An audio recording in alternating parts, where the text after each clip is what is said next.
Bam, jab, uppercut, leave you laid out on the floor. Try to duck and roll, hit and miss, now you counting stars. Should've practiced more, should've hit the mask, get out there more. Man, that you're the best. You gotta show me, son. Actions over words, baby boy. Is you real or what? Talking way too much, world come. Back sports, talking way too much, world come. Back sports, talking way too much, world come. Back sports,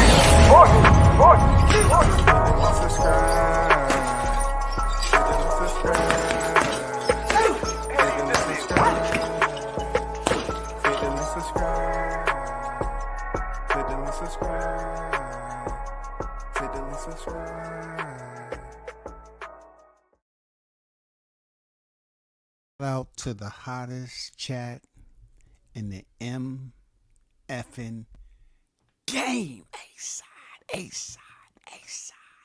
A-side official. No negotiation needed, period.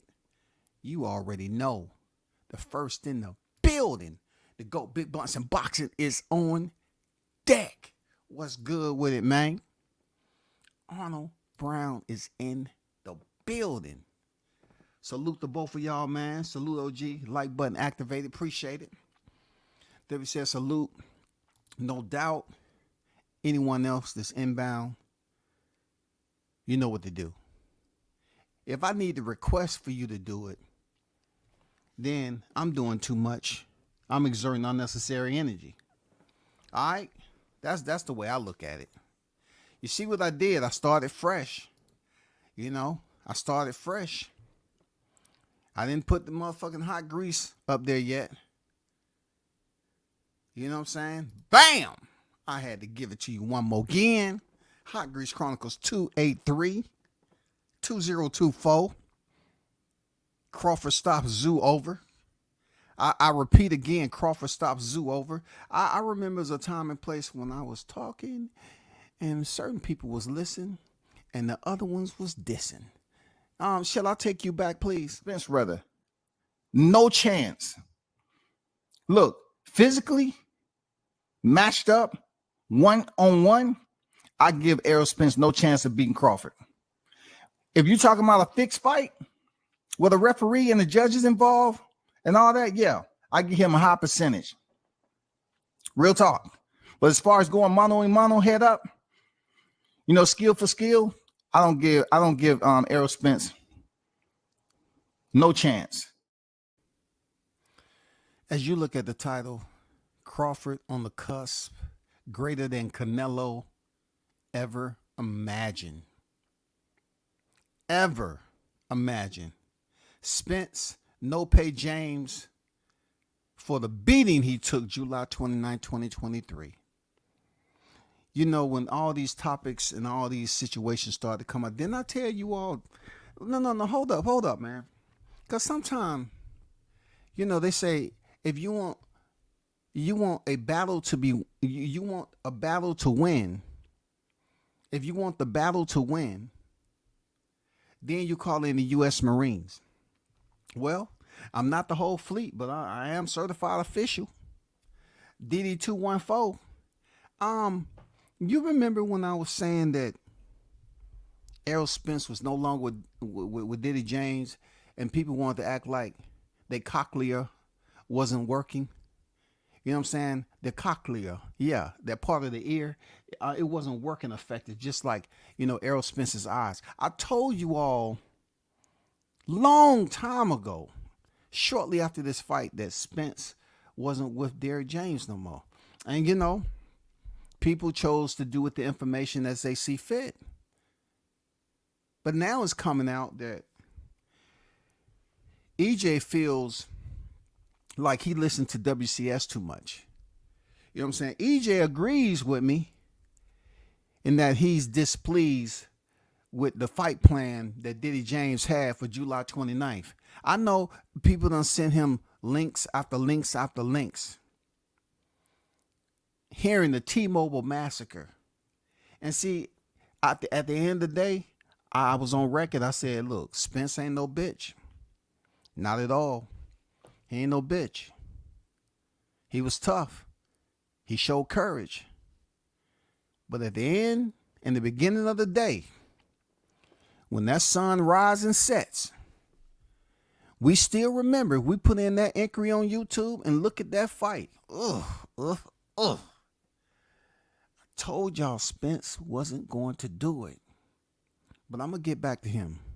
I want to stay on the best fighter in the game today. Terrence Bud Crawford. Omaha Monster. He's on the cusp, y'all. Him and Tim Tszyu will go into negotiations. That's if Tim Tszyu is able to chop down the Towering Inferno.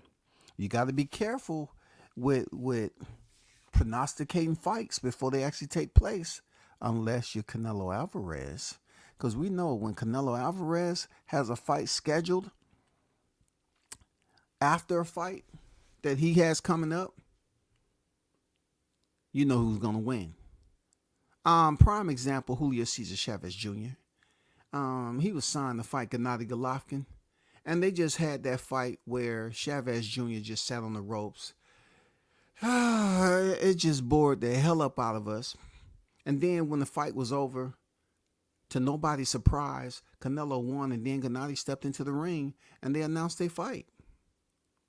I don't see this being the same magnitude. I think it's going to be a tough fight. You know, either fighter, they don't possess that one-hitter quitter, that one-punch knockout power, but they can break down their opposition. But unfortunately for the Towering Inferno, he has been burned down to the ground. He has, in the worst way. Oh, man, that knockout was crucial. Oh, my God, ridiculous. It was brutal to watch. You know what I'm saying? It was brutal to watch. And he got caught. I guess the air quality was different up there. And he forgot. You know what I'm saying? He forgot that he was in, you know, a battle. That was air warfare. He forgot about close air support and then the ground unit. He forgot how that all works. He was so used to being in the clouds, he should have dipped his head beneath the clouds and said, oh, shit, ground troops. Tim Tszyu better win this fight because he's about to step in there for the biggest payday and for one of the most challenging fights that he's ever been in his career. No doubt about it. No doubt about it, y'all. But more so, I want to talk about how Terrence Crawford is on the cusp.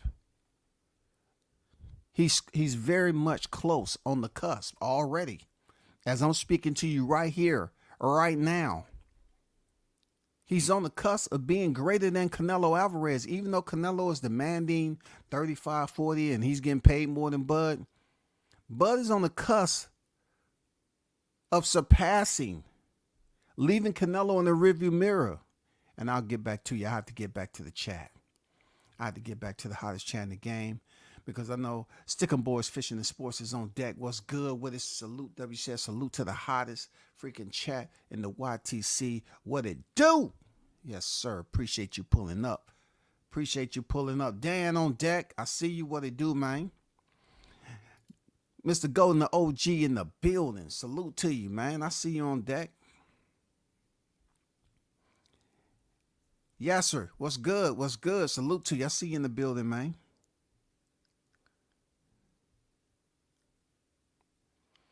Tim needs to stay focused and hope he wins this fight. No doubt, no doubt. And that's what I'm about to get to. You know what I'm saying? So, welcome to another Hot Grease, Chronicles EP 283. And this is pretty much putting Crawford out there once again in his acknowledgement. You know what I'm saying? In being that he is part of the pantheon of boxing. Terrence Crawford could potentially unify his third division. Once again, I repeat, Crawford could potentially unify his third division. Now, let's break down equality, okay? Because the Mexican fans get all butthurt when they say, oh, my God, WCS is there talking about that dude again. What dude? That dude, I don't even know his name, man. He's from Omaha, man. I don't even know his name. Okay, who did he fight? I really don't know, man. Man, stop it. Stop the bullshit, dog. You know who he is. Okay, Crawford. Damn, I don't want to say his name. If we're going to say anything that begins with a C, man, it's going to be Canelo.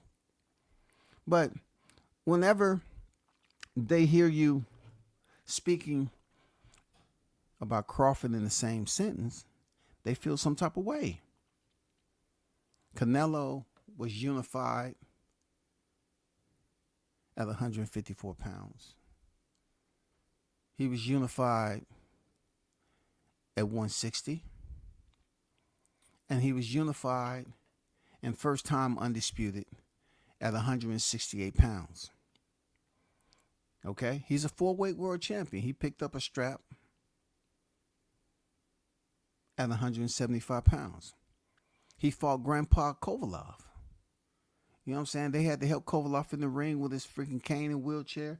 I'm not going to say that because, you know, I met Kovalov in real life. You know what I'm saying? He ain't no punk either, but I'm just saying. I'm looking at this and I'm comparing the accolades. Both fighters have fought for a vacant title here and there. For sure. That is a fact. They fought for a vacant title. But when you're talking about the unification of divisions, Crawford, we're talking if he goes in here, when he goes in here and defeats Tim Tszyu, if Tim Tszyu is the winner between him and Fundora, he would have fought Tim Tszyu and unified his third division. He would have equaled that of Canelo Alvarez. You know what I'm saying? So, where does the separation come into play? The separation comes into play because Crawford was the first to become 2-time undisputed. Is it a possibility for Canelo to become a 2-weight world champion undisputed at 175? I don't think so. I don't think so. Both of these fighters have been on the pound for pound list. But at this point in time, Crawford is up there for being the first. Like, think about when he unified at 140 now. You know what I'm saying? The first to do it since Jermaine Taylor. We're talking about 4-belt era. He was on a short list. He was on a short list of freaking undisputed champions when he attended. First and foremost. You know what I'm saying? First and foremost, let's acknowledge that. Then you want to talk about 47, 4-belt era since Zab Judah. We already know this and that and the other with the unification, undisputed. But when you're the first to do something and you're the pound for pound number one and you're at the top of the chain of command, then you have to start looking at Canelo accolades and say, yeah, he's fought some names, but what has he achieved? You know what I'm saying? Crawford goes up here and unifies 154 and potentially is able to fight for the other 2 championships and become 3-time undisputed. It's over. It's over, y'all. It's no more talking. It is no more talking. Canelo had the opportunity to mirror that of Crawford because he never saw Crawford coming, first of all. He probably didn't care. He was busy worried about catching those shots and catching shooting when Floyd Mayweather was punching him in his freaking jawline. But Crawford goes over here, unify 154, and selects to fight for undisputed, to unify the entire division and become 3-time undisputed champion at 140 pounds, 147 pounds, and 154 pounds. He is greater. He has accomplished more. And he supersedes that of Canelo Alvarez. He's right there with him right now. Crawford has 40 wins. Canelo has something like 65 fights or something like that. Look, it doesn't matter how many fights you have. It's what you've done and been able to accomplish within those fights. Yeah, he has some pretty solid names. Gennady Golovkin. Okay? If y'all gonna give him credit for Amir Khan, you gotta give Crawford credit for Amir Khan. You can't keep on acting like he wasn't stopped before Canelo fought him. You got to be honest with yourself now. You got to be honest with yourself. Who are you respecting that Canelo stepped into the ring with? Rocky Fielding? Older Sergey Kovalev? Let us know what you're thinking. I need to know, because right now Crawford is the only man, the first to ever do it, of 2-time undisputed. Now he's going up the right way at 154 pounds to challenge for unification at super welterweight. If he unifies the entire division at 154, Crawford is the perfect example. It's not how you start, but it's how you finish. Believe me, the Mexican fans are not going to want to deal with it. Crawford is already the first to become 2-time undisputed, which Canelo didn't even think about that back in the day. He chose to get up out of the 160-pound division and run away. Become a franchise champion and play hopscotch. Thanks to his good friend Mauricio Suleiman. He chose to get up out of there and become franchise champion. Mexican fans, you're gonna have to swallow this salt tablet for real and face the reality that Crawford is pretty much right there where Canelo's at as far as greatness. And look, I know you all hoping and praying that he doesn't unify 154 pounds, because he too would have unified 3 divisions, just like Canelo Alvarez, right? He would have had unified 3 divisions. And then from what we're hearing, he may potentially go on a rampage and collect the other 2 straps. Now, we don't know how those other 2 straps are going to work out. The good thing about this particular format at 154 pounds, we don't have to listen to other side of the street and potentially fights. No, that's been burned down. This right here, if Crawford is able to come from behind and show people that I'm not going to worry about the judges because I'm going to get the stoppage. If he's able to come from behind in the eyes of the boxing fans and unify 154 and become the first man ever to become 3-time undisputed, Canelo will never touch him when the conversation arrives. He may be up there, as far as requesting all this money. But like I told y'all before, Canelo hasn't been up in the top 5, top 10, top 15 since Floyd Mayweather. I'm talking about with pay-per-view numbers. What has he sold? What has he did? What numbers has he brought in with any other fighters that he can notch, Floyd Mayweather from his throne with all, with those high pay-per-view numbers. The unique part about what Crawford is doing is that it's not going to deal with no pay-per-view numbers. It's not going to deal with having 60, 70 professional fights. It's going to deal with what no one else has been able to do, and him being the first to do it himself. That's going to be the special part about Bud Crawford. He's already accomplished that even at 140 in the 4-belt era. Now he's been able to accomplish at 147 pounds. The first to do it. Yeah, there's others. And look, it may be potentially Alexander Usyk.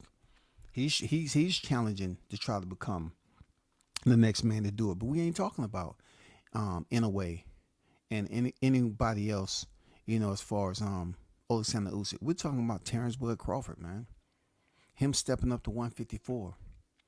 Him having opportunity. Him doing great business. Him moving like a professional fighter. Him applying himself and making sure there's smooth transitions at 36 to 37 years old, that he's still gaining momentum to further solidify his legacy. And that goes with him unifying 154 pounds. It's going to be special. It's going to be great. He's already great right now. He goes up to 154 pounds and become the first to do it, y'all. It's no debate. I don't care who you're looking at on this resume. You can continue to say, oh, well, he only fought one great fighter. He only fought one great fighter. How can you say even Errol Spence is great? You know, I give Gennady Golovkin his props. I do. I give Gennady his props. He chose the homestead at 160 pounds for 80 years, and he did what he's supposed to do, and suffered his first defeat from Canelo Alvarez, and since we speaking in Spanish, uno dos, he suffered two. But he, you know, in the rematch, he suffered his first defeat. You know what I'm saying? And then, you know, Canelo said, hey, I wrote you a promissory note just like I did after Yildirim. Let me fight 7 to 8 times, and then we're going to do a trilogy. I promise. You have my word. You have my word, Gennady. Now go back on the porch in your rocking chair, and you continue to do what you do, and I'll send my people over there to let you know when the fight's going to happen, okay? He got Gennady Golovkin up there. He does. He got Gennady. Let me see who else. So we say Caleb, Billy Joe, Callum Smith, Koloff, Matthew Haddon. Well, you got to give him credit for Matthew Haddon, though. You got to give him credit for Austin Trout now. Matthew Haddon was a killer. When he fought for that vacant WBC, he was a killer. Any fighter with the last name Haddon, I don't care if they related or not. When it comes to Canelo, they're going to give him credit. And then him going out there, you know, beating Austin Trout, I got mad respect for Austin Trout, man. You know what I'm saying? He got the job done.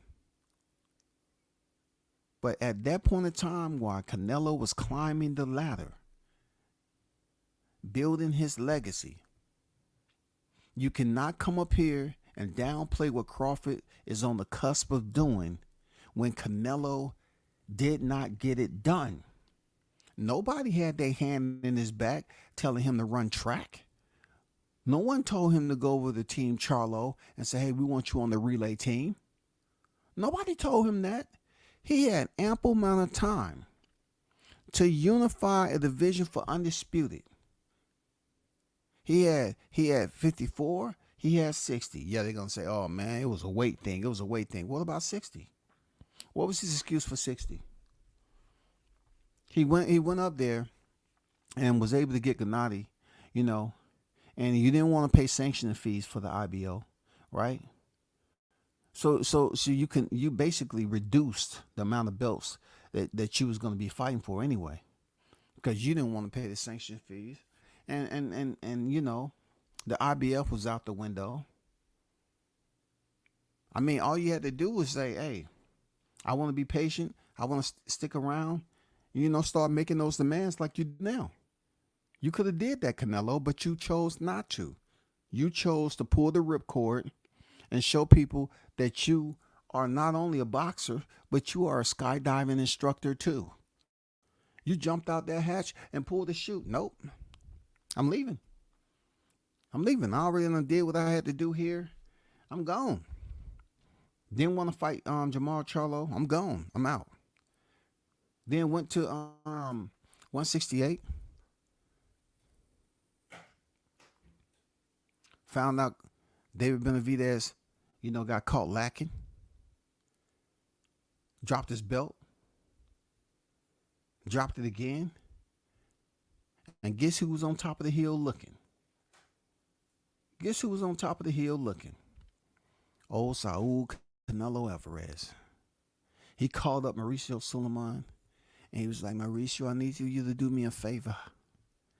I need to fight for unification with Callum Smith, and I want you to include that belt of yours. I love it. Now that David is out of the picture, yes, I want to challenge for undisputed.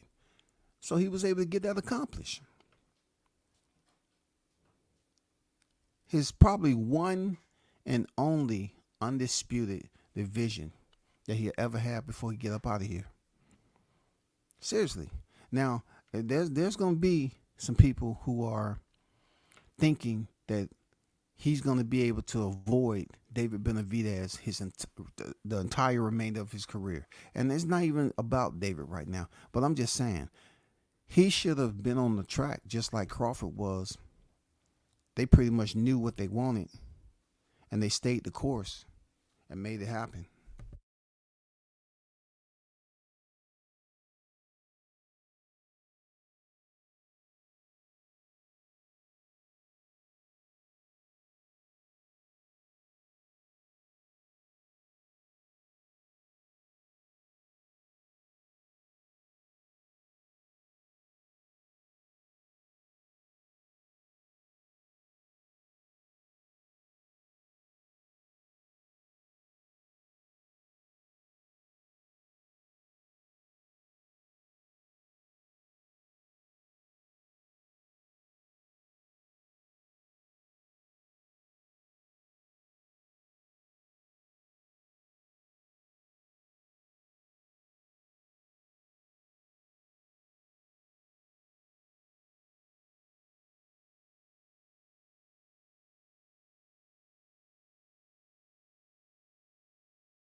Let me get to the chat right quick, man.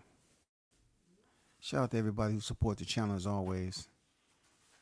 I'm not going to tell y'all what y'all need to do. Shout out to the ones who get it done. Carlos Rosado's in the building. Just give Bud the belts now because he get active again. It only matter of time. He makes history. Again, and becomes the goat of this era. Ugh. Man, why you had to rub the tip of that blade like that, man? You just got in the building. You just got in the building. Ugh, nasty, nasty, nasty. Please don't mention getting active. You know what I'm saying? This topic alone is going to ruffle and going to infuriate some of the Mexican boxing fans. It's going to infuriate them. You know what I'm saying? Because they know I'm correct.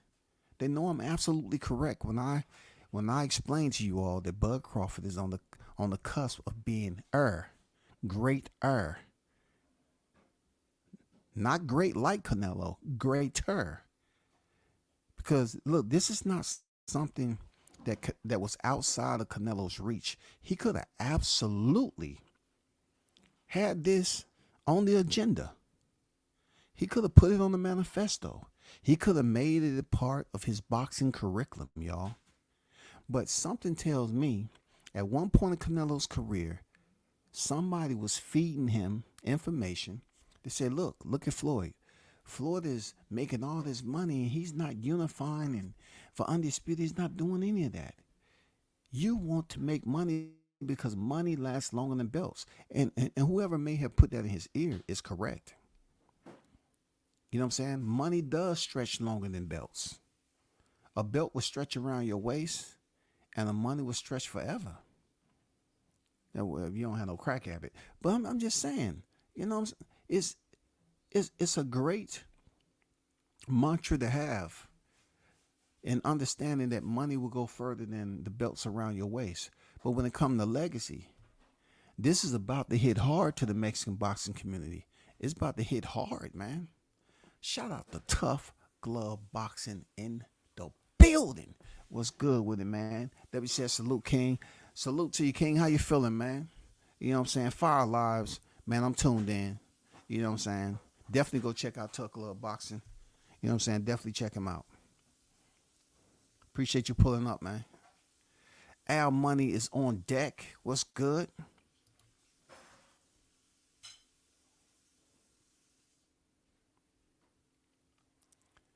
Christopher White is in the building. What's going on with you, Chris?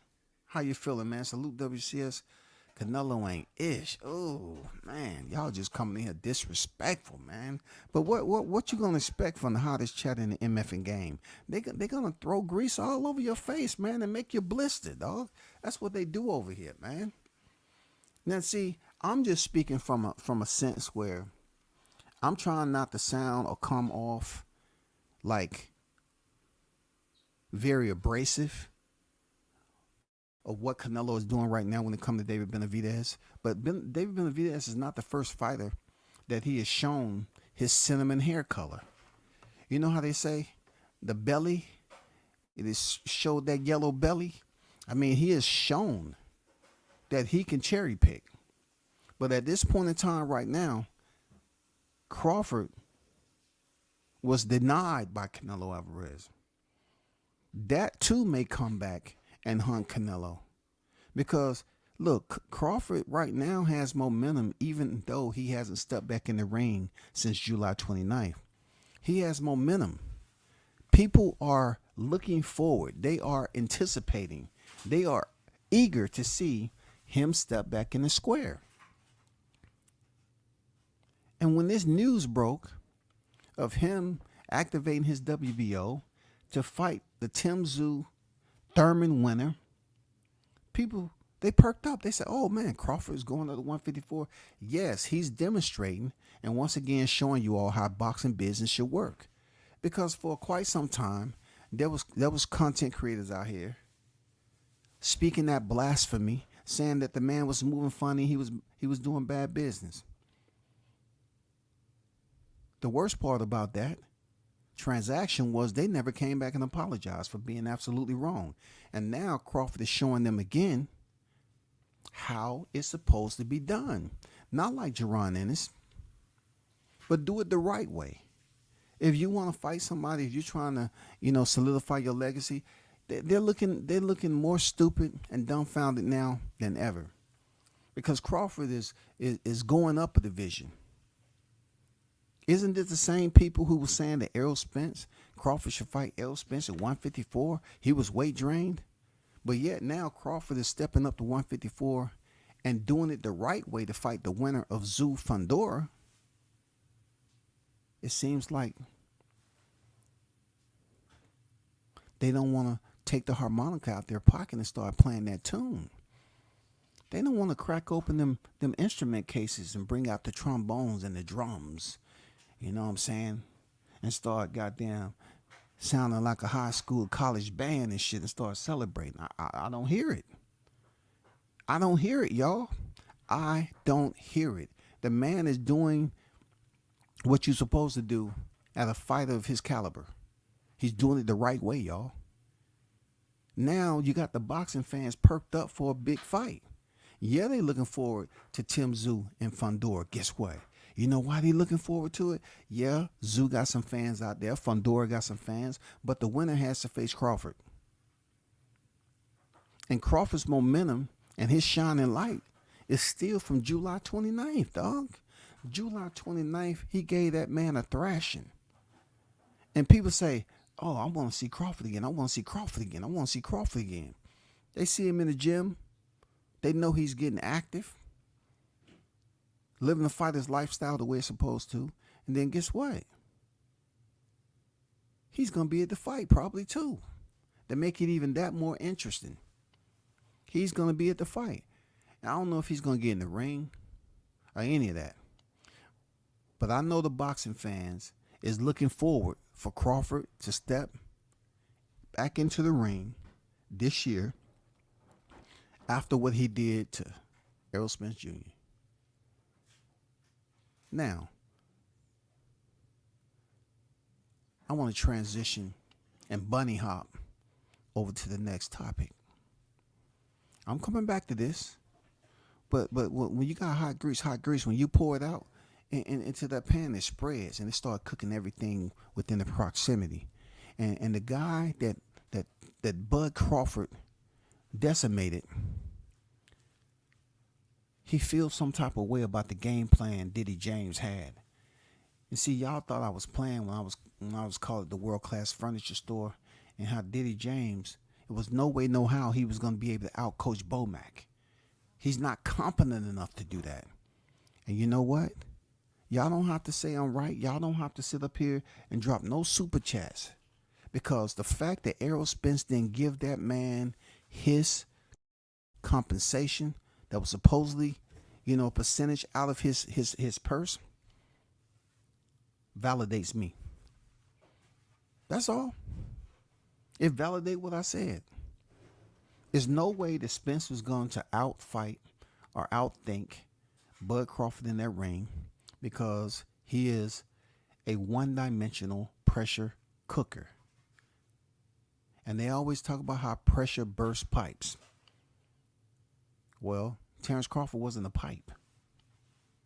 You know what I'm saying? Errol Spence attempted to present that same fighting style after Bomac and Red Spike and Esau had looked at film. They had did their studies. They had assessed. They had came up with a game A, game B, game C. They had multiple game plans to that fight.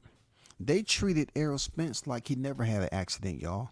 They treated him like they was fighting a premier pound for pound champion. They did not once come off to me like they took it for granted. Did you see how it all went down? Like that was a special night. And the mere fact of Diddy James, the way his boxing career went, for him to have the audacity to be a coach and say that I don't watch film. He was able to get away with a couple of 1 or 2 or 3 moments. He was able to achieve and receive an award pretty much off the strength and popularity of his fighters. I never saw anything special about Diddy James, to be honest with you. I never seen nothing special, bro. I just never seen it. When I saw his box rec, I say, what the heck? I mean, what? see, something wasn't right. The way these mainstream people was hyping up Diddy James, I didn't get that, man. Hold on for a second, y'all.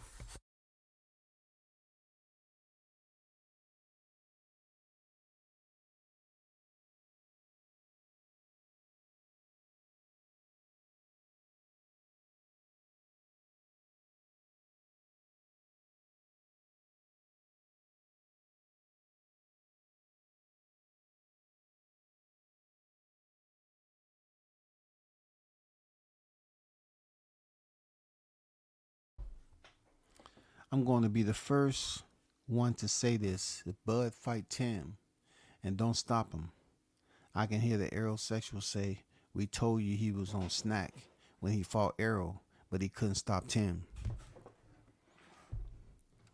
Appreciate that comment, OJ. And since you put it down there in the hottest chat and it's cooking in that hot grease, this is my response to that. Wasn't Tim Tszyu riding off the lineage of his father, Costa Tszyu? Costa Tszyu wasn't this knockout artist that was just putting people to sleep. Tim Tszyu is not that guy. He breaks them down. Bud breaks his opponents down. He's not going in here just knocking out his opponents. He will break you down in a way that it seems like every punch he's landing is with pure, you know what I'm saying, pure P-U-R-R I-E-Y, pure. Every one of Bud Crawford's shot, he throws in a way that you start to see the effect of his opponents. You know he's throwing them with bad intentions, but you don't see the body language as if he's loading up. You know what I'm saying? That's how special type of power that he has as a boxer, because he doesn't give you the body language and all the behavior of a fighter that's amped up. You know what I'm saying? Adrenaline going, and he just in there waving and swinging the hammer. He doesn't give you that. But he will break down his opponents, just like he broke down Spence. When it comes down to him being placed like the OG said, if he doesn't stop him. I really don't go with the ifs until after the fight. I go all the way to the left, I go all the way to the right. I don't go for the ifs. I'm looking at the fight with Tim Tszyu. That's if he wins, right? That's if he wins. I'm looking at the fight with Tim Tszyu, and I'm looking at how Brian Mendoza fought Fundora, and I'm looking at it like this, OG. Tim Tszyu better go in there and stop Fundora. That's the step that I'm looking at. Forget what Crawford got going on. Tim Tszyu better stop Fundora. That's who better get stopped. He better, first of all, stop Fundora and win that fight. Once again, I repeat, Tim Tszyu better stop Fundora and emulate what Brian Mendoza did. Because, guess what? Hasn't he beat the guy who knocked out Fundora? He beat him, right? And what was he able to do to Fundora? Okay, so he couldn't get Mendoza out of there. But Mendoza was able to get the common opponent that you about to face, Fundora, out of there. So in order for you to supersede or trump what Mendoza did, you better go in there and stop Fundora. Then, if that's the case, it's only going to make that fight that much more lucrative. It's going to bring that much more attraction, you know what I'm saying, to that fight. Because people are going to look at it like, okay, Tim Tszyu knocked out Fundora too, but he did it in this round. Then you got Crawford coming up there, making his debut at 154. Now people are going to be talking the same talk they was talking when Errol Spence and Crawford was about to fight. You're going to hear the haters, the aerosexuals coming up here and saying, oh man, he's bitten off too much he can chew. You know, Tim Tszyu knocked out Fundora. I don't think Crawford can knock out. No, that's over. Crawford don't have to fight no common opponent to Tim Tszyu. Crawford don't have to go up here and fight no common opponents to anybody there. He's earned his spot by what he was able to accomplish at 147 pounds. He earned this spot. So administratively, his logistics is playing out perfectly. He's activated his WBO first class flight, and we ain't talking about Spirit, okay? We're not talking about Spirit. We're not talking about Soul Plane Airlines, JetBlue. No, he's activated the right way. He gets the winner. So he's going in there with a clean slate off the momentum that he's undefeated. And he stopped everybody at 147 pounds. Tszyu has to go in there and knock out Fundora. He wasn't able to knock out the dude who stopped Fundora. That is the challenge that I'm looking at. Give us something that we wasn't expecting, Tim Tszyu. And I don't care what you do. I believe Crawford goes in there and stops Tim Tszyu. I do. Look at it this way. Is it something new that Crawford hasn't faced a pressure fighter? No, he's faced that before. Is it not true that they were saying that Errol Spence was too strong for Terrence Crawford heading into that fight? Yes. He had too much pressure? Yes. He was too big. You know how they were sitting up there laughing and talking about how big Errol looked in Beverly Hills when he was at the presser? Yeah. And what did he do to him? So isn't through the folklore, through the mythological street rumor that Crawford is stronger than he looks? Isn't it? Isn't it facts that when you look at his resume at 147 pounds, that bleeds over to 140 pounds, that he stopped everybody during his campaign at the welterweight division? So why would his mentality, first of all, let's talk about his boxing IQ, his mentality. Why would that automatically absolve going up to 154 pounds? You know how they always say, right? Oh man, power is the last thing to go. So therefore, if that's the case, Crawford should feel much more comfortable moving up to 154 pounds, and he should be able to go in there and be that much more of a dangerous fighter moving up a division. Now, it's up to Tim Tszyu to take Crawford serious, and for me, I like Tim Tszyu. I know for a fact he's taking Crawford serious.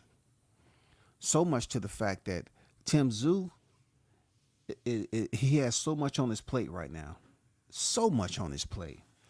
He has to now fight a last-minute opponent, but now he's fighting for a championship fight, which he wasn't getting at with Thurman. Now he gets full credit. He gets full credit for whatever happens. Even though Fundor's coming off a knockout, Tim Tszyu gets full credit that Fundora was not in the ring over a year and a half. So at least he gets, I wouldn't say full credit, I'll say partial credit because, Fundora is coming off a knockout. Loss. So he goes in there and stops Fundora. He's going to get, partial credit for that. But yet he's going to pick up a title. So that's going to just, make it up on the back end. You feel me? That's going to make it up on the back end. The fact that he's fighting for a unified championship.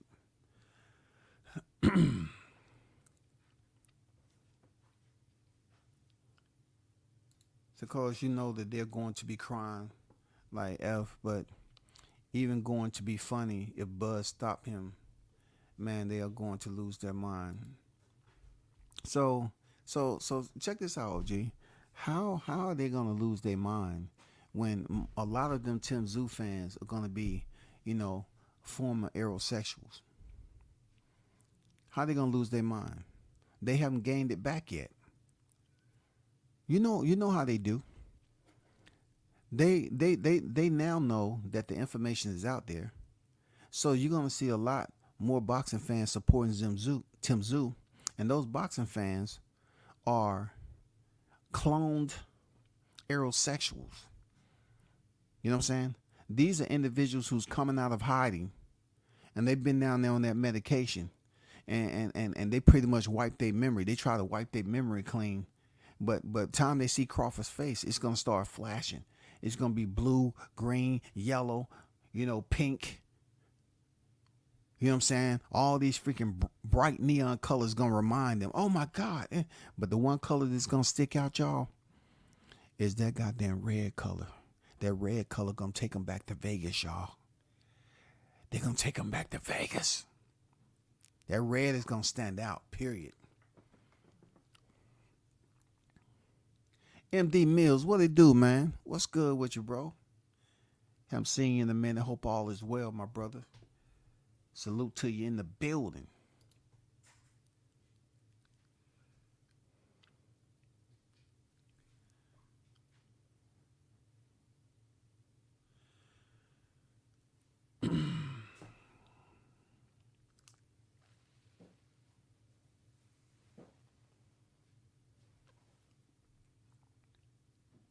Hey, don't worry about it, Tough Love. Hey, don't worry about it because it doesn't matter. The live stream goes on. I love leaving crumbs out to the strays. You know what I'm saying? That's all.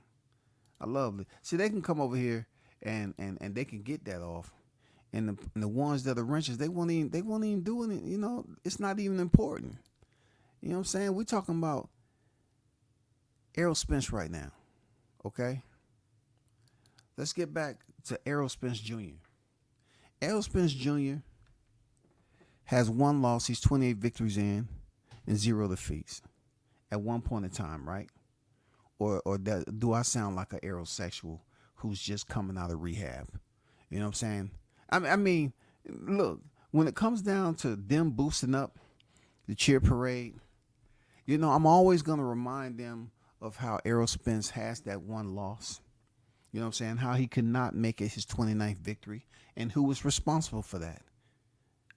Look, they deserve to be reminded. That's just what it is. Because the hate and smear campaign as I always repeat, them guys did that with no remorse. They didn't feel no type of way about it, no empathy, and they went up here and just treated that man like he wasn't a father, like he wasn't a superstar elite boxer. They was up here calling that man slave terms, top ranked Toby. You know what I'm saying? Even Errol Spence slipped up and said he gonna break him like Kuna. You know, when he said he was gonna break that man like Kunta, and y'all up here wondering why he ain't paying Diddy James. Yeah, look. Y'all need to take accountability. What did I say when Diddy James hit him upside the head with that mitt? I said EJ is gonna get that nigga. I said EJ is gonna get that payback, because when he walked away, no one can convince me that EJ wasn't feeling some type of way about Diddy James smacking him upside the head, and when he didn't have his right hand up in time. Why would you go up there and try to drill mitts like that, and your fighter has a big fight, the biggest fight of his career coming up? I don't know. But listen, what's in the gym comes to the light. Real talk. What's in the gym come to the light. And obviously what they was cooking up in the gym, they was trying to light just one charcoal. You know what I'm saying? That's it. That's all they thought they needed. We're gonna light this one charcoal. We don't need no accelerant. And they thought they was gonna have a freaking grand meal off that. They thought that one charcoal was gonna be burning once the fight was over with. That's what they thought. Spence is mad about what you was hearing. Spence is mad that he don't want to pay Diddy James because all the criticism that he's been hearing. Bro, you was a part of it. This is my take on EJ not paying Diddy James. I can care less because I don't get into who should get paid and who shouldn't. But it's a two-way street here. Errol's responsible because he was out there. What'd he say? They know me for living out of pocket. He chose to live out of pocket, and he faced the consequences. Then you have Diddy James, who I don't ever believe that him and Errol Spence was extremely close. You know what I'm saying? I don't think they had an intimate respect for one another from training the fighter. I don't think they ever did. You know, he always talk about the 2 years. You know, they try to go deep into the epilogue and talk about how his pops brought him to Diddy James. Why? You know, why your pops brought him to Diddy James, though? I would say, Pops, why? Why this guy? I don't see, you know, how this is going to mesh. I don't see us being a unit. I don't know. But I guess all that kind of worked itself out once he won the fight. And then he won another fight. You know, this man is a championship level now. And then he won the other fight. You know, he's a unified champion right now. He's calling himself the Truth, the Big Fish, Strap Season. He's coming up with all these hashtags, and he's a very popular guy over there in Texas. And everybody was believing a fighter who loved, enjoyed living out of pocket, y'all. Now he doesn't want to pay Diddy James because he feels like the game plan wasn't to his satisfaction.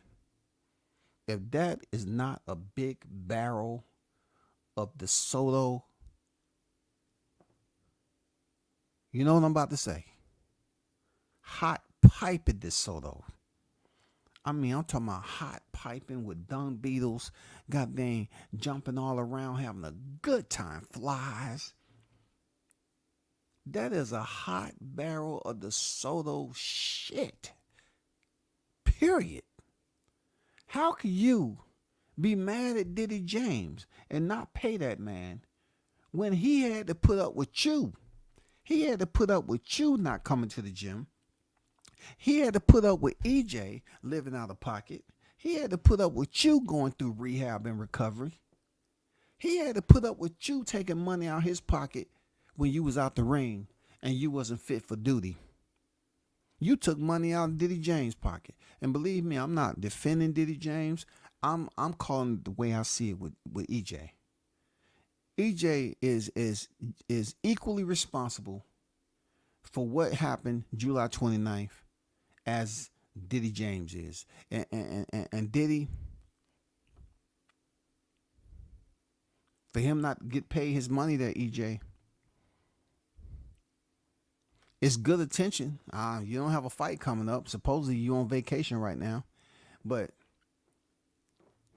you know, I can be an asshole and say, you know, good for Diddy James. But I'm going to call it, you know, the way I see it. I'm like, EJ, you're equally responsible for what you had going on. You took money off this man's plate by not being able to fight during those hiatuses that you took. And let me give a big shout out to Christopher White, who dropped $10 in the Cash App Super Chat. Appreciate you, big dog. Thanks for always supporting the channel, man. You know what I'm saying? Good looking out. One love to you, brother. Big shout out to Christopher White with the $10 Super Chat in the Cash App. Yes, sir. Much appreciated, man. They deserve to be reminded of the embarrassment Crawford put Spence through that night. To the end of time. It is in the books, documented. Talk to him, Andrew. Talk to him, man. They need to be reminded, man, because they sat up there and dogged him out. Now one of the two guys that was involved in the other side of the street and talking about, on God, you won't stop me, and let's bet 100,000. And then Bud Crawford took him up to $1 million. You know what I'm saying? I mean, come on, bro. You have to take responsibility, Spence. You took money off Diddy James' plate by getting hurt and out there not coming to the gym on a regular and not being able to, you know, have a lot more activity to your resume because you was on a long hiatus from being hurt in a horrific car accident.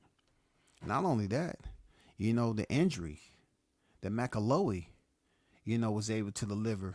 How did that work out? Who was responsible for that? Was Diddy James responsible for bringing him in to emulate Pacquiao? No. But y'all are both responsible for that, whatever that was going on in that gym. And true hardcore boxing fans understand that a trainer, they are on a thin tightrope. You know what I'm saying? Some trainers, man, they'll put in hours upon hours upon hours and days, months, all that. And they get very little recognition because the one that's being asked the questions post-fight is the fighter. But for EJ not to pay Diddy James his money, all I'm saying is, if you didn't like the game plan, how many times did y'all go over the game plan?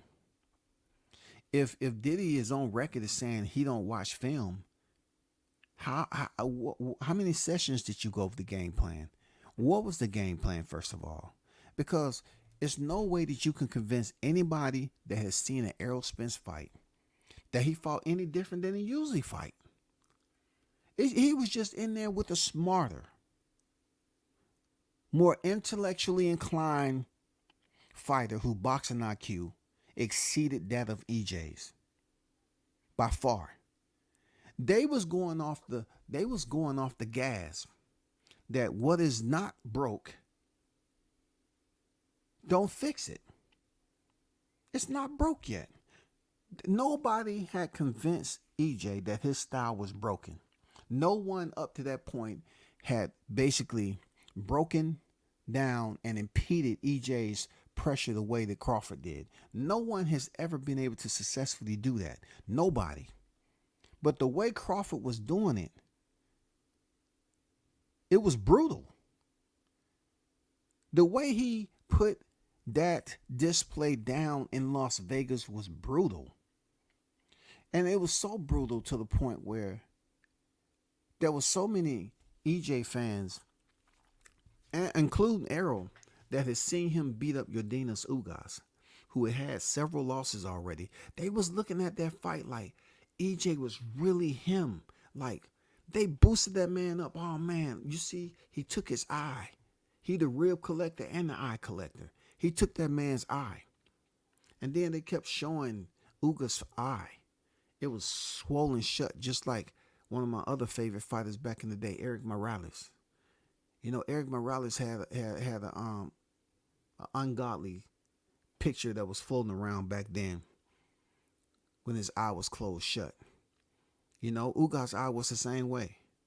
So at one point in time, I said to myself, I don't think Errol believes what he just did to Ugas like that. You know, Ugas stopped fighting, in my opinion. But they were saying that, you know, it was because his mouthpiece wasn't fitting well and this, that, and the other. And then, you know, EJ came on record and said, the reason why I thought he had knocked out my teeth, so I went looking for my teeth. That's what EJ said. He thought Ugas had hit him in the mouth and knocked his teeth out, so he went looking for his teeth. So somehow, if he would have found his teeth, he would have put them back in. Like you in a championship fight to pick up a third belt, and you thought your teeth had been knocked out, so you went looking for your teeth. So that's why it seemed like you was wobbled and knocked into the ropes, and you started to see them sheep jumping over the fence. But EJ actually believed that he was the dude. He was the eye collector. So what he do? He went and put it on the mouthpiece. He went and put an eye, a third eye, on the mouthpiece. And I think for Crawford, I think he wanted to, that just fueled him to punch Spence in that freaking mouthpiece, so that third eye can see that this is something that he wasn't supposed to be a witness to. He should have convinced Spence. No, don't do that, man. No, don't do that. That ain't smart, man. Hey, look down here. Hey, don't complete. No, don't do it, man. Don't do it. You're gonna piss him off. Don't do it. The mouthpiece probably was trying to have a conversation with EJ and the guy who was doing it. He said, man, don't do that graphic right there. Stick with the fish. Stick with the fish, man. Stick with it. Don't put the eye up there, man. Come on now. Stop. No, don't do it. Conscious was telling this nigga, don't freaking make the eye mouthpiece. He did anyway. And all I saw was freaking Crawford punching his ass in the mouth. Punching him in the freaking mouth, man. James is a go with the flaw kind of trainer. He's not there to disrupt the fighter's routine or self-belief. I just never seen anything special about Diddy. I just never seen anything special.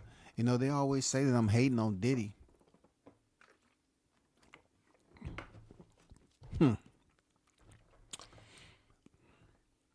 I mean, what is there to hate on? It's just criticism. It takes a lot more effort to hate. I never been on record as saying I wish he don't do this. I mean, I wish he don't get this. I wish he don't get that. That's hate. The difference of opinion is cool. We all for it. Talk the shit, but don't spam in here. Yeah, for sure. It was broken 7/29/23. See, people putting that date up in the chat, man. They might start flagging it. You know how them aerosexuals, they love typing and pressing enter now. You know what I'm saying? They love typing and pressing enter. They send them anonymous letters. We just feeling some type of way and very distraught and really brokenhearted right now. Did WCS constantly have to speak about July 29, 2023? We haven't been able to properly recover. It was such a tragedy. It sent us reeling in disbelief and depression. Get out of here. Leave your keyboards alone. They feel like it's a little bit of resurgence going on, y'all. Now that Crawford's about to face Tim Tszyu, they say, yeah, let's go cheer for Tim Tszyu. It ain't gonna work. Shout out to the news by Shaw News. Sauce Experience in the building. What's good with the Team Tuck official on deck? EJ been moving like a sucker. It just took Crawford to dog walk him to expose it. Him and Diddy James had fake fighter coach relationship. Remember, he never talked to DJ for a whole year training. And I heard it was a couple, and just 12 months in itself, just to have a convenience fee. That's it. You know, a training session. It's crazy, just to have a training session. You know, so what y'all think about that? Do you all believe, based off what we know now and what's been spoken on, do you all believe that EJ is wrong for holding, you know what I'm saying, Diddy James payout? Do you believe that he is valid in feeling the way he feels? Do you believe that EJ is somehow on the side of Bud Crawford fans and what we put out here to the general public and our criticism of the game plan that they didn't have, and Diddy James slapping them upside the head? This is what this is all about. To be honest with you, that's what it's all about. He never let it go. Look, EJ never let that shit go, y'all. That was embarrassing. That's what it's all about. Diddy James slapped that man upside the head with that mitt, and that was the end of it. EJ went into that fight, and he's seen himself in HD getting his ass kicked. In HD, y'all. In HD, punching his passport couldn't clear up that fog. It don't matter where he traveled, y'all. It was still coming on the highlights. He couldn't run from it.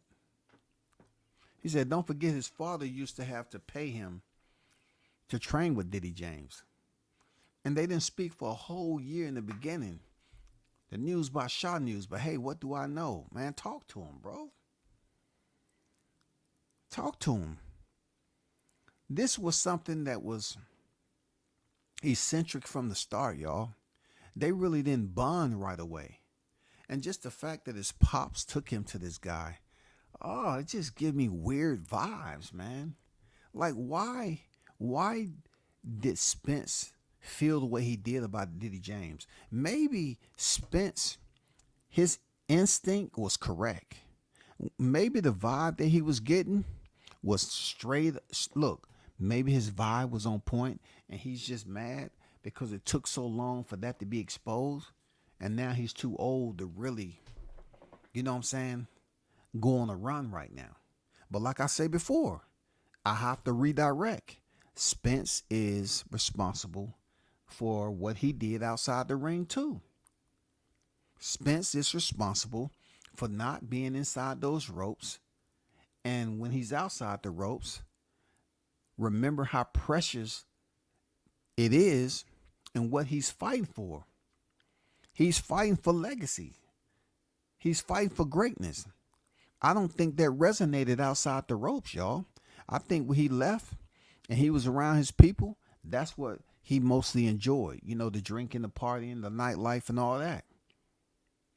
He didn't really, you know, put that projection screen up there and say, you know what, look at this right here. This is where I want to be right in this year right here. This is what I'm trying to shoot for right there, y'all. And then when the fight started to materialize for Undisputed, Spence clearly couldn't see that Bud was capable of carrying out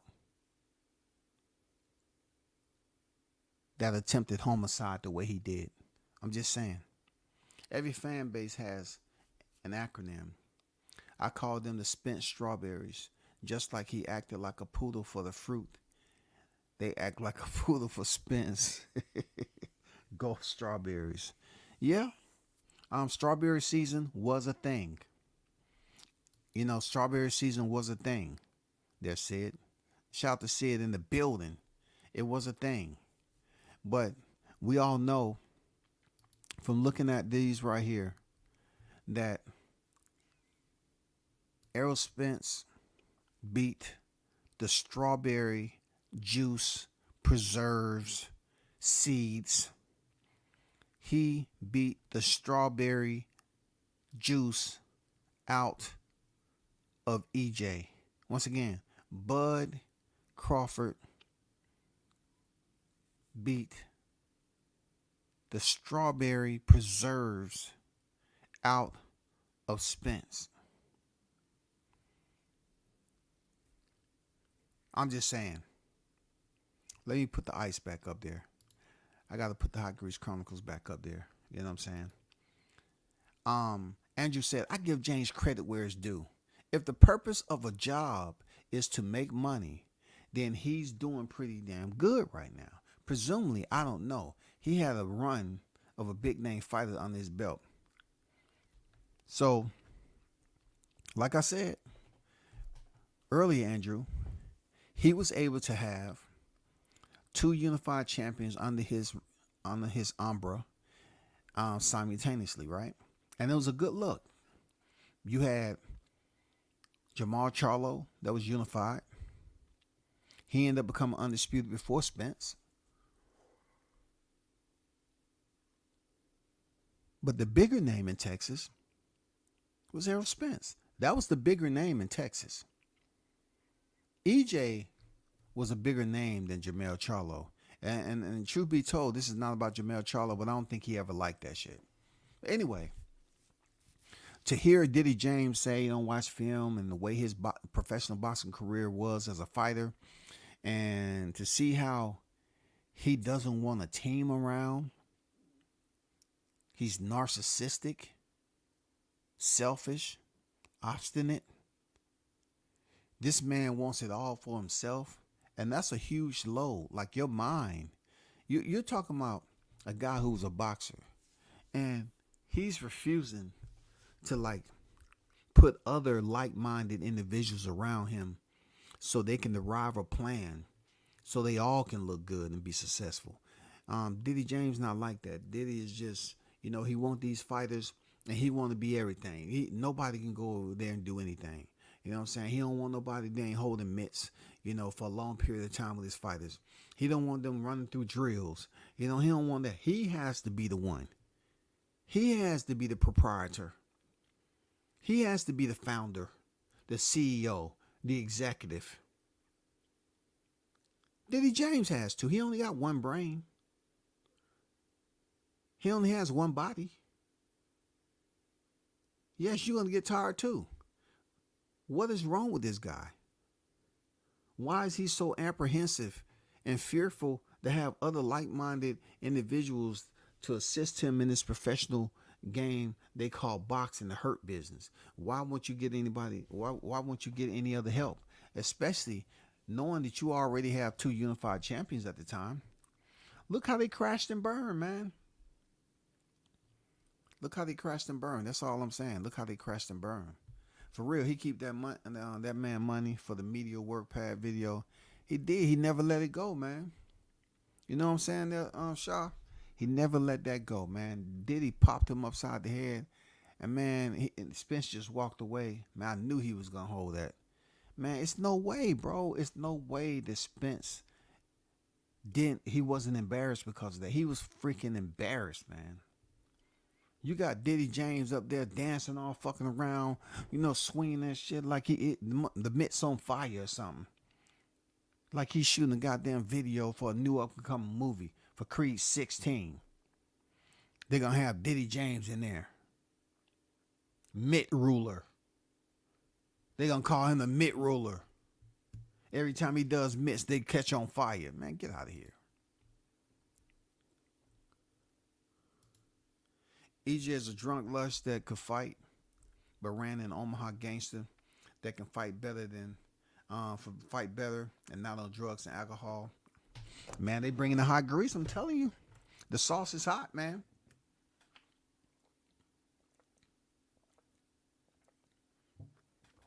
Listen, I get it, y'all. I get it that there's certain people that's tuned in and they pretty much know by now WCS is definitely gonna drop the hot grease on EJ head. You know what I'm saying? But more so highlight how great Crawford is as a fighter. You know what I'm saying? Crawford is an amazing fighter, man. You know, he talking about how he went through life and always had to prove to people. You know, he always had to be on the proving grounds. They underestimated him. He always had to be on the proving grounds. Well, guess what? When he went in there last year and proved that he was the better fighter on the pound for pound list out of the two welterweights, he beat up a lot of people that night. He did.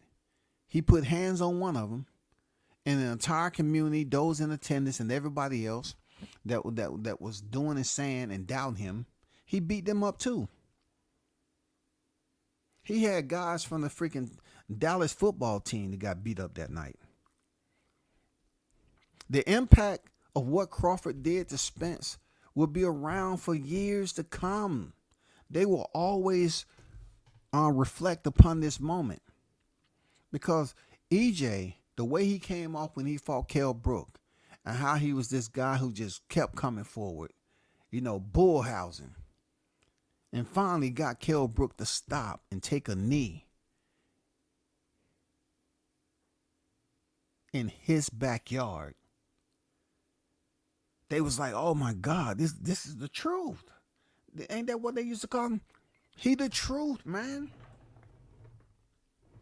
He's the truth.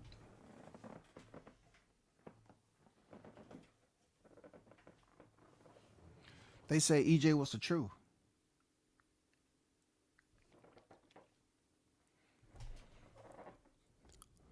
EJ was the truth, y'all.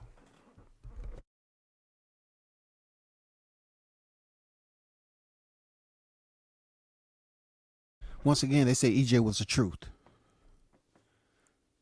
I'm just telling you what they said he was. They say he was the truth.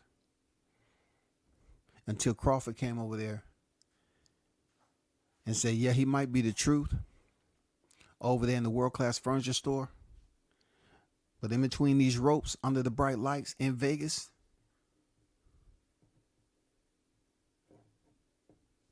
I'm the man. I've been the man. I told him, you know, you got to give it up to Crawford. Crawford prognosticated. He was the Nostradamus. You can call him the Omaha Nostradamus. Because he said, when I beat him, they're going to say he was weight drained. He stayed in the division too long. He predicted it. That's why all this coming full circle, man, is so special. You know, this is the reason why I'm saying he's on the cusp of being greater than Canelo, and Canelo can't do anything about it. It's not how you start, it's how you finish. Canelo can't do anything about what Crawford is attempting to do coming up. He can't stop it. He can't do anything. The only energy that Canelo wanted to give is tell people that he gets nothing from fighting. Well, guess what? Crawford gets 3-time undisputed. They definitely not going to be talking about you. All that freaking entitlement and prima donna and diva type mentality that Canelo has going on, Crawford gets 3-time undisputed.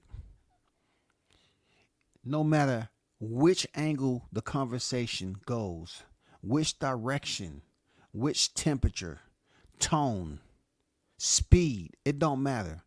Any boxing conversation that comes up about Crawford and Canelo is not going to be as easy as you think just to say, well, Crawford ain't fought nobody. If it was easy, then everybody would have done it. Nope, Crawford was the one who did it. He gets 3-time undisputed, 4-division world champion. He has nothing else. And I think he probably feels some type of way that Canelo said, oh, I get nothing from the fight.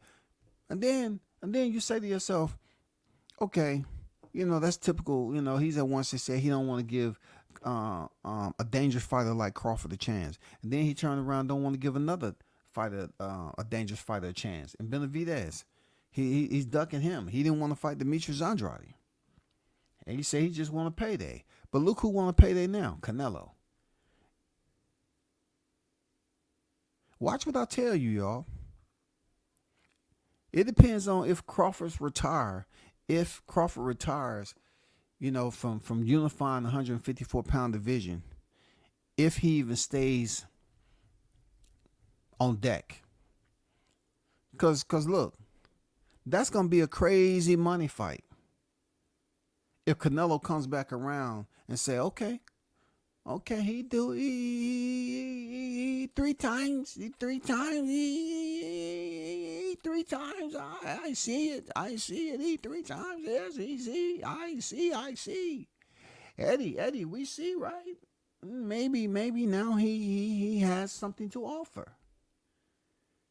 I don't know if Crawford's going to give Canelo the opportunity like that, because now it just seems like Canelo is pretty much just being opportunist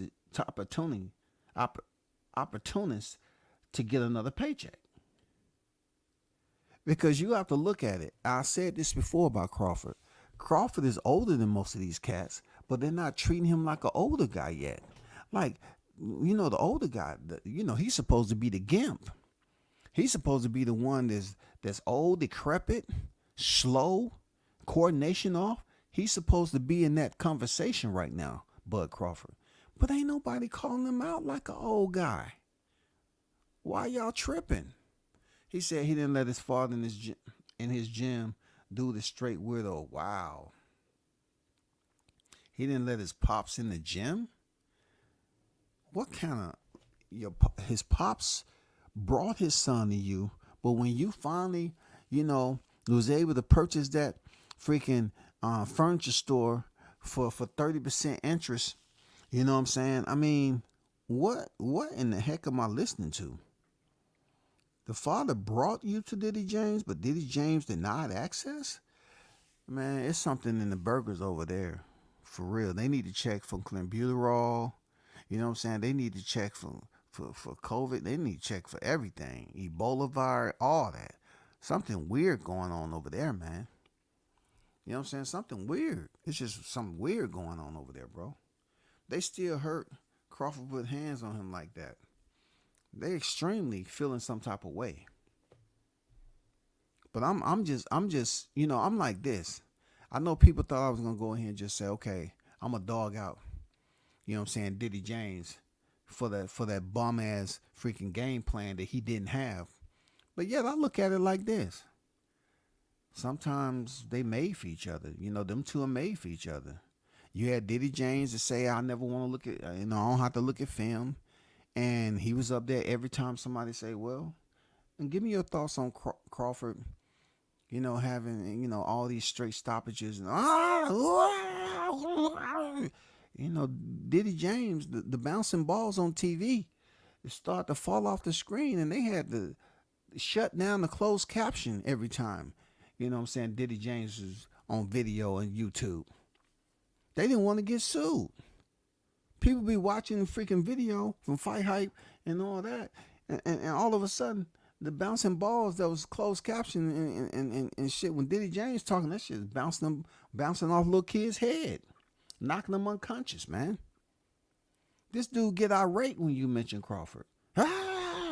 He could not maintain his sanity when somebody mentioned Crawford having all those stoppages at welterweight.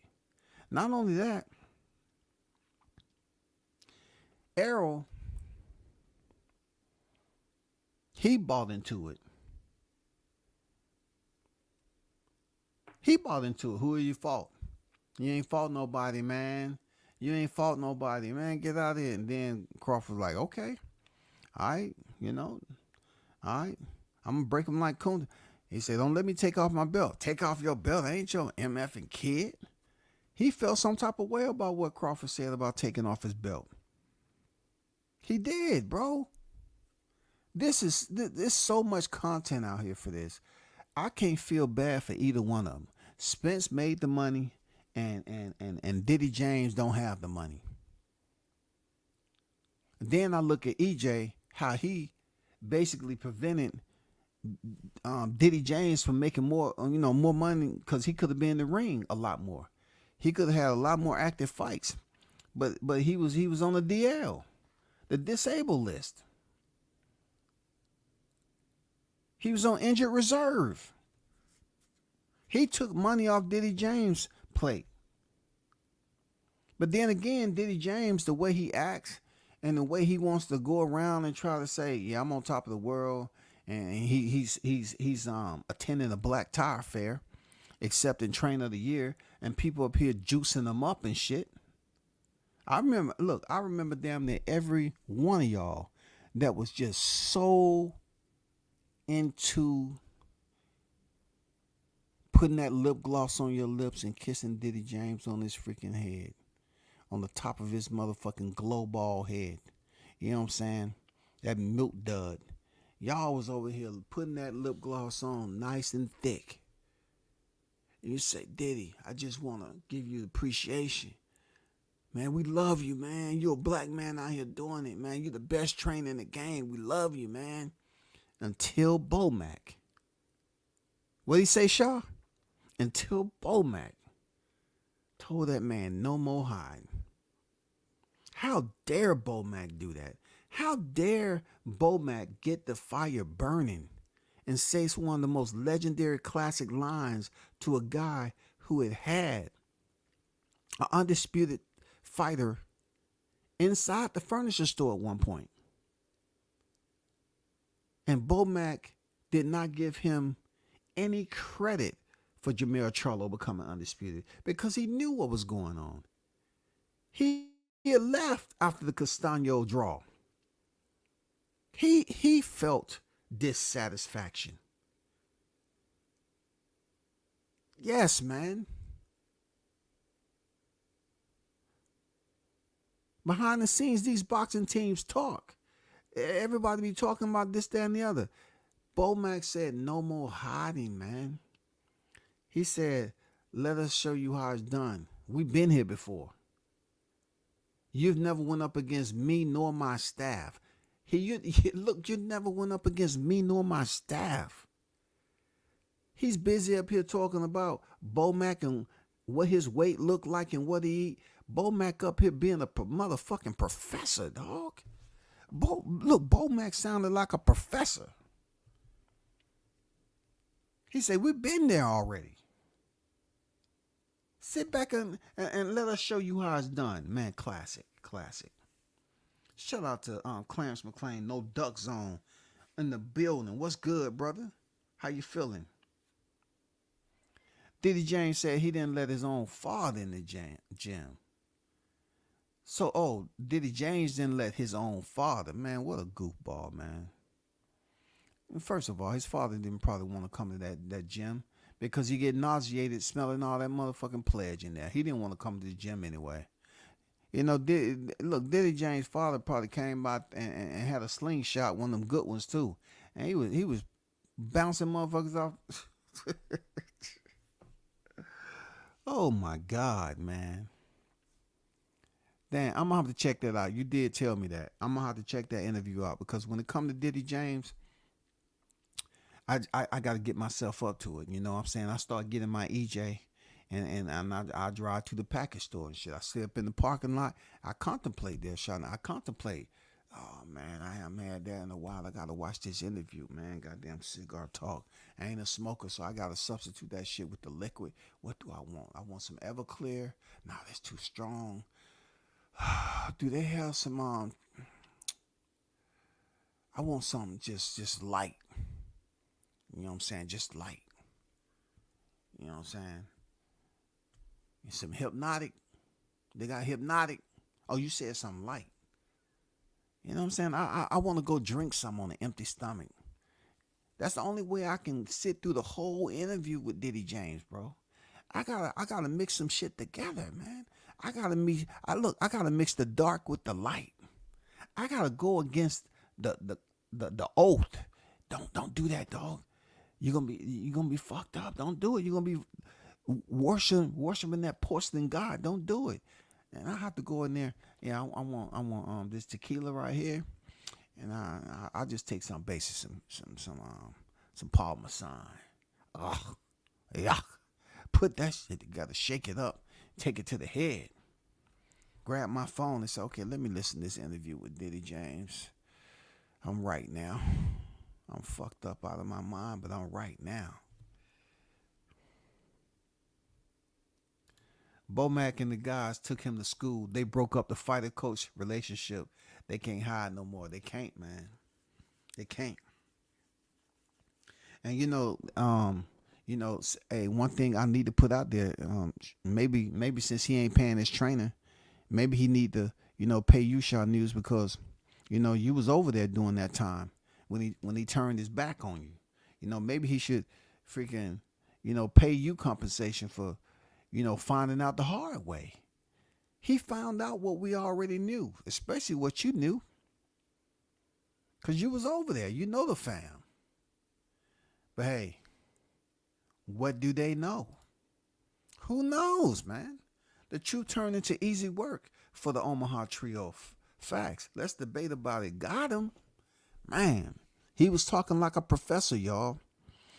Terrence Bud Crawford is on the cusp of being greater than Canelo Alvarez. There's nothing that Canelo can do, y'all. Canelo has rejected Terrence Crawford's challenge to fight him at 168 pounds.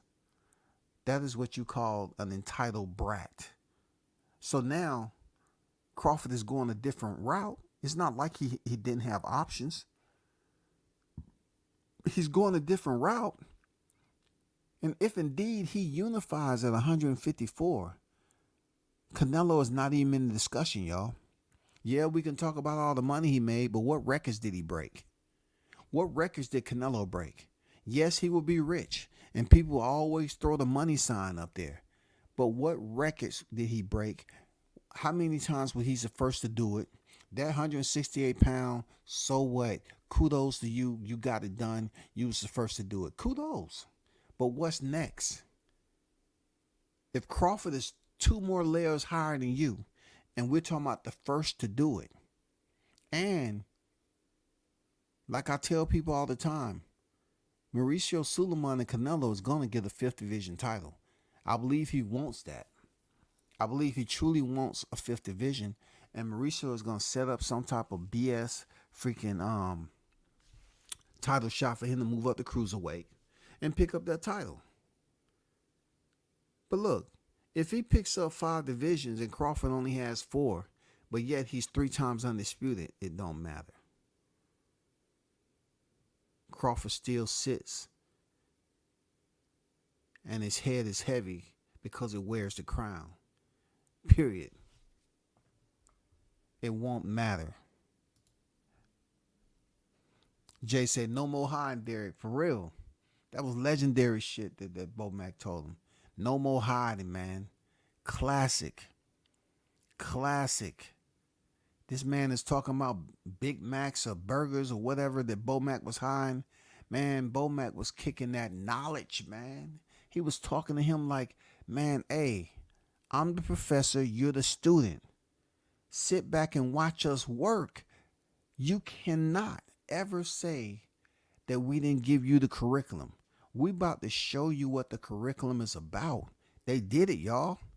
One of the best. And that wasn't even an upset. Look, just because y'all didn't have any trust and faith that Crawford can go get it done, don't mean it was an upset because he beat Spence. You all were the one up here talking about he ain't fought nobody, and Spence can beat everybody on his resume and all the same mumbo jumbo. You got people up here doing freaking debate series and goddamn losing themselves and freaking stressing themselves out, and then only to be met with a starch reality that Bud Crawford is that much better than Spence. And then, for the brief time that they had to eat crow and swallow that salt tablet, guess what? They went back and started making excuses that Crawford, that Spence was freaking cloned, he was weight drained and all that. But let me also break this down. So Spence pretty much put a wrap to that. You know why he put a bow on that? He put a knot on that. How he pretty much debunked all of that? Because he didn't give Diddy James his money for the plan. He didn't pay the man. So all you cats that was out here talking about weight drain, cloning up, why is Spence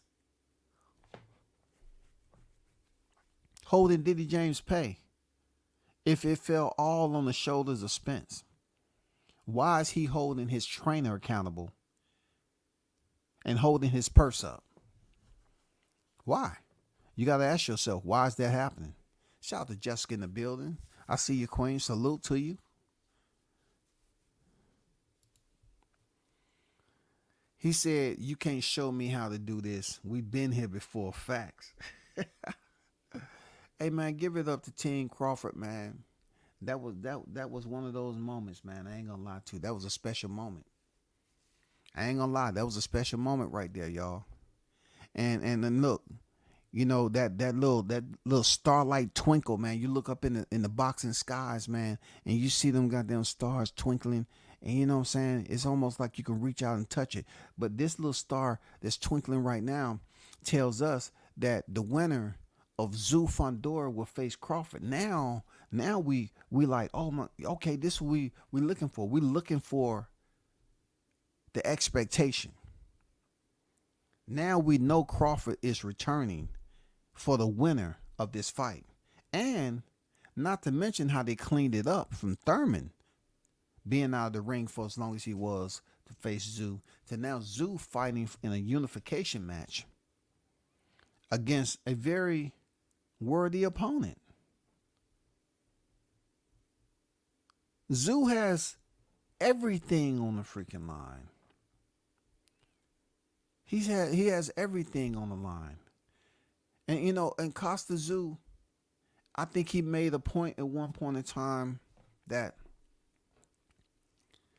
you know, he was talking about how his dad, Costa Zoo, you know, defeated Zab Judah.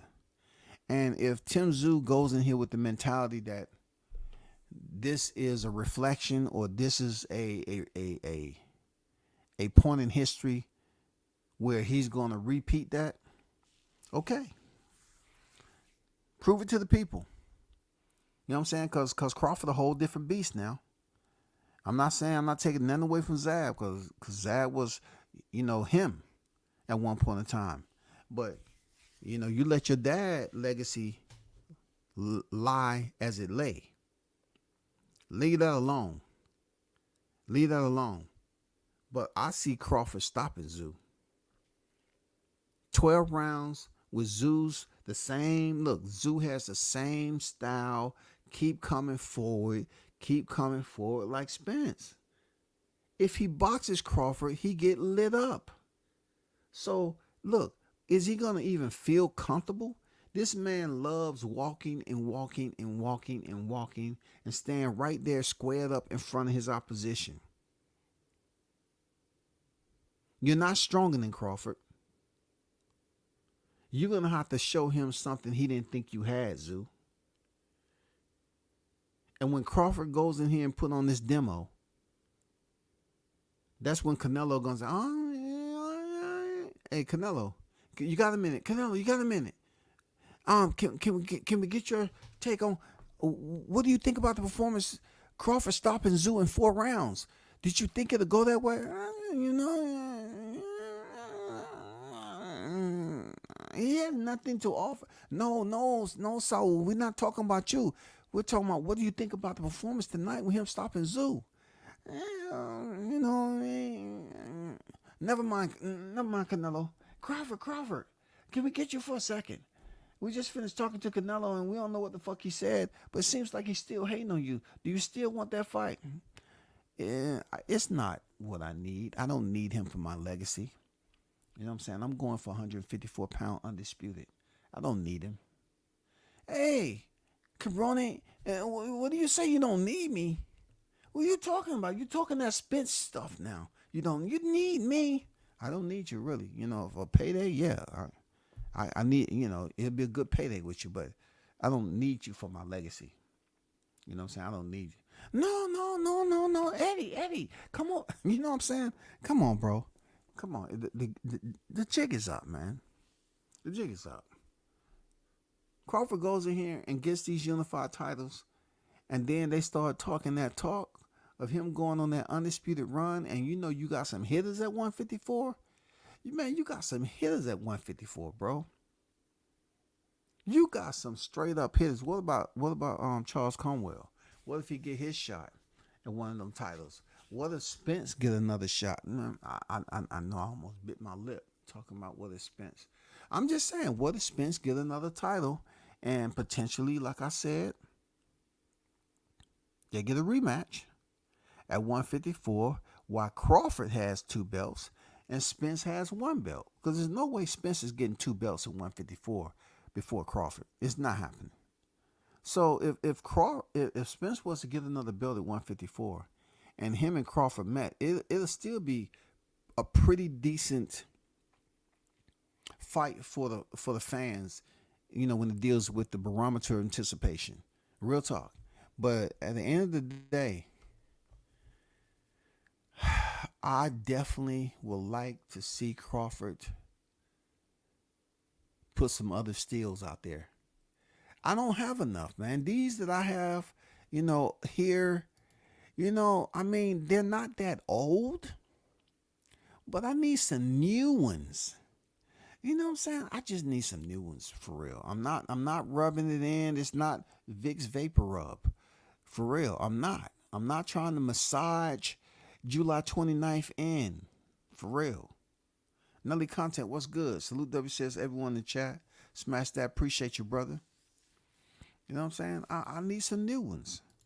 Sure, I need to say the debate series. Man, yeah, one of the most heinous. You know what I'm saying? That's another reason why freaking Errol Spence lost, because he had these knuckleheads up here.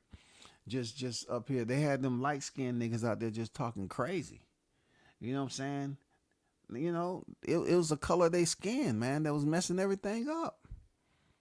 They was out here just acting reckless, man. Talking about the brother, you know what I'm saying? Acting like he was immortal.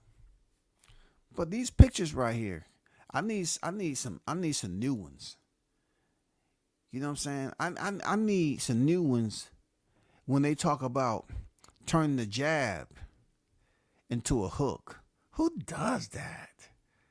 Who tells their fighter to turn a jab into a hook? Too fucking slow for you. Alright? You get a chance, counter that fucking jab over the fucking top. Sometimes turn that jab into a hook, alright? You don't have nothing left. You keep me to stay on the inside. Catch and counter.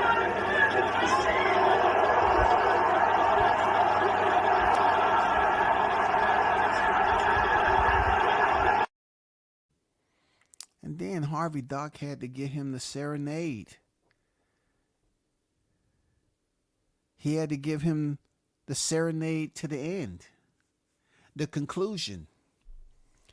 As we all say, the benediction. Harvey Doc had to give him the benediction. Because it was just too much, y'all. And you know who I blame most of this? I don't blame Diddy James as much as I blame the worst fan base ever in professional boxing. I blame the aerosexuals.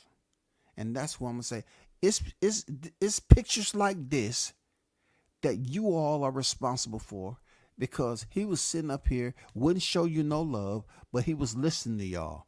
And somehow, some way, that helium, he was inhaling that helium over and over again. He went there with the big head thinking, you know what, they right. I am him. And look,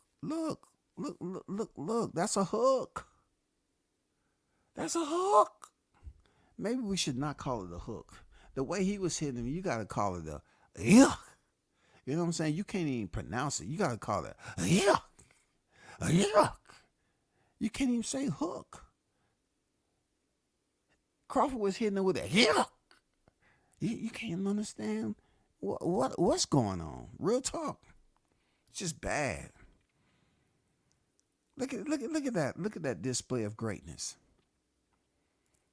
Look at that display of greatness, man. You know, he made that man reevaluate his career right here. He was giving prayer to the Dalai Lama. Sent them to Canvas University, y'all. Look, I might be on record as saying I need some new pictures, but these right here never get old.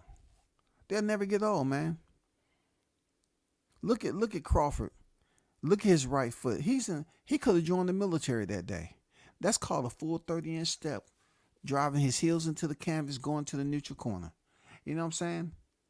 That man has nets on his freaking shoes and nets on his short. And look at that fish flopping around out of water. Look at him. This man, both of his feet is off the canvas, y'all. He got on red bottoms. Crawford didn't care. Crawford said, I got on the black AF1s on you. Black tops. That's what I got. Spence came in there with the red bottoms because they boosting them up. And we can see both. Look, have you ever seen, besides Anthony Joshua, you ever seen a fighter? You can see the soles. You can see from the toe to the heel. From the toe to the heel. Heel toe. Heel toe. Come on, bro. It never gets old, man. It never gets old. Shout out to Bud Crawford, man. I really hope you go on a tear and up this 154 division, the super welterweight division. Once again, you know, your name is the hottest topic, especially now hearing that you are scheduled and you did it the right way, unlike some boxers who want to submit paperwork, right? They want to submit paperwork and become a thief in the day.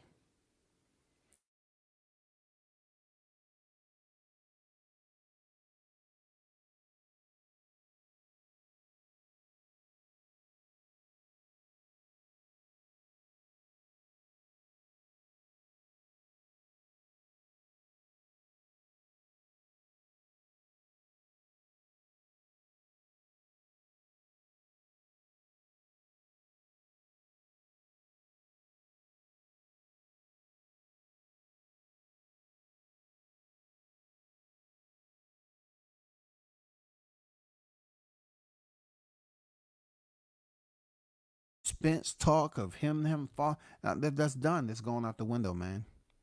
That fight marinated for several years, and he made that look like it was a YMCA. It was just a freak meeting, and say, hey, man, y'all, since y'all both here in the same area, y'all want to get some sparring? No, man, no, I ain't even been in the gym, man. Shit, you know. What about you, bud? I'm good. I'm down. I'm good. No, man, no, man. I just came here to get a little work, man. That's all. I ain't gonna do that. Then, you know, you would have thought they just met up and they was in the same place, and somehow by coincidence they bumped into each other, and they was both, you know, there to get some work. Bud did that man super ooper dirty, so dirty a car wash could never get this cleaned out his freaking his history. You know how you can delete your cookies on your PC? You'll never be able to delete these cookies. This will forever be there. All right? Ever. Forever, ever. 918 on deck. What's good? But y'all hold it down. Continue to support the channel. Once again, shout out to Christopher White for the $10 super chat in the Cash App. I appreciate your support, bang. And y'all be sure to check out my guy, The News by Shaw News. He just did a freaking fight card. The hottest in the game, man. Check him out. Support him. You know what I'm saying? Come a member of the channel. He's out here multitasking, doing what it's, you know, what a lot of these media guys refuse to do. You know what I'm saying? He's out here showing you all what it takes to go to a fight card, go through the whole format, interacting with those who are attending the fight card, interacting with with those sponsors that he's down there, interacting with the fighters on the fight card, back in the dressing room, giving you exclusive fighters, getting their hand wrapped, providing you with exposure, making it seem like, hey, I'm giving you the entire setting of a fight card. That's what I'm doing. I'm giving you the whole setting of fight week. This is how it's supposed to be done. Not getting on site, putting your face in the freaking front of the camera. The fighter is the one that's supposed to be in front of the camera. If you have the respect for it, hey, check him out. You know what I'm saying? Call him up. You know, ask him how this, that, and the other. But he did an outstanding job, man. Salute the brother for getting in there in Greensboro, North Carolina, and supporting that regional fight card, man. You know, shout out to Wise Owl Boxing, which, you know, people know what that is now. They have several fighters, man. So continue to do your thing. Team Tucker official. You already know.